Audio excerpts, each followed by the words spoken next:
Hello dear students, हम आ गए हैं डे 12 पर। और जैसे जैसे आगे बढ़ रहे हैं आपकी प्रिपरेशन और स्ट्रांग होती जा रही है। बस रोज थोड़ा थोड़ा पढ़ते रहो, कंसिस्टेंसी ही सक्सेस की है।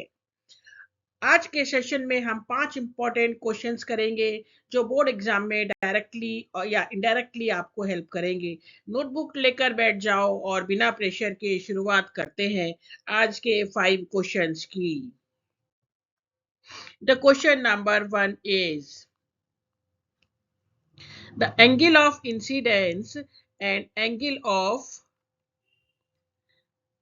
of incidence for a ray of light having zero reflection angle is।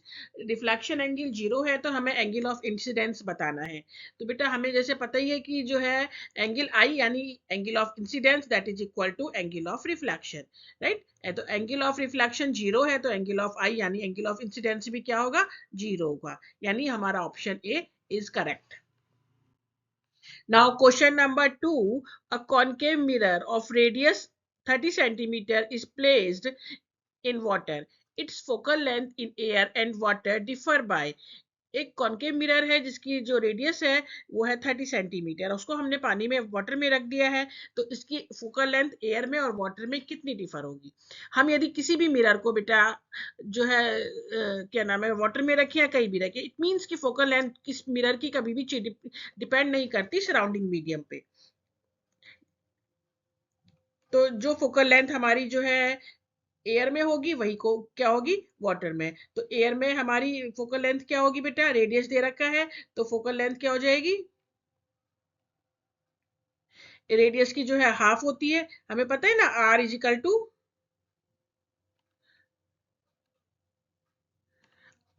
To क्या होता है बेटा, 2f है। तो हमारी फोकल लेंथ और वाटर में भी और एयर में भी जो मिरर है हमारा कॉनकेव मिरर उसकी सेम रहेगी।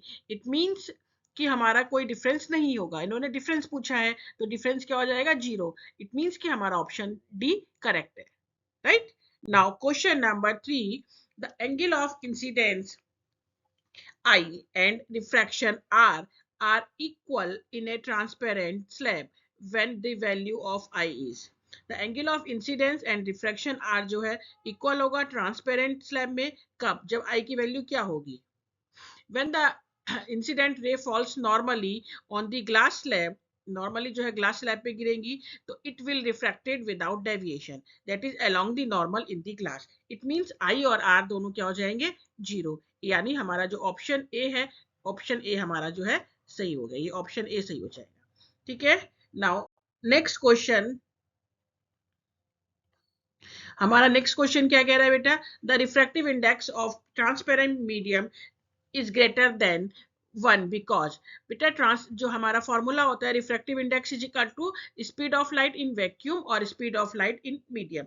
इट मींस कि हमारा जो रिफ्रैक्टिव इंडेक्स 1 से ज्यादा कब होगा, जब स्पीड लाइट में की जो है इन वैक्यूम में ज्यादा होगी एज कंपेयर टू मीडियम। तो इसमें हमारा कौन सा ऑप्शन अपना आप आ जाएगा, speed of light in vacuum ज्यादा होगी speed of light in transparent medium, ये वाला, ये हमारा ऑप्शन बी करेक्ट हो जाएगा। एंड टुडेज लास्ट क्वेश्चन, ये फिगर है, ये शो कर रहा है a ray of light as it travels from medium A to B, A से बी में जा रही है। Refractive index of medium B relative to medium A is, right. तो बेटा ए से बी में जा रही है तो एंगल आई इजिकल टू होगा हमारा 60 डिग्री है, और एंगल आर होगा हमारा 40 degree. And Snell's law of refraction हमें पता ही है, क्या होता है बेटा, sine i upon sine r that is equal to refractive index. तो ये हो गया हमारा साइन 60 अपॉन साइन 45। साइन 60 की वैल्यू √3/2 एंड साइन 45 की वैल्यू 1/√2। हम इसको सॉल्व कर देंगे तो क्या आ जाएगा, √3 अपॉन √2। इट मींस हमारा कौन सा ऑप्शन सही हो गया बेटा, ऑप्शन ए।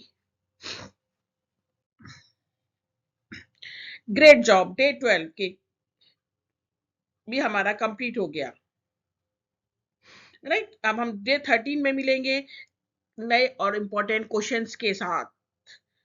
रोज 10 मिनट दो, रिजल्ट डेफिनेट मिलेगा। और अगर आपको वीडियो पसंद आई हो तो like share and subscribe. Till then, keep learning, keep growing. Thank you.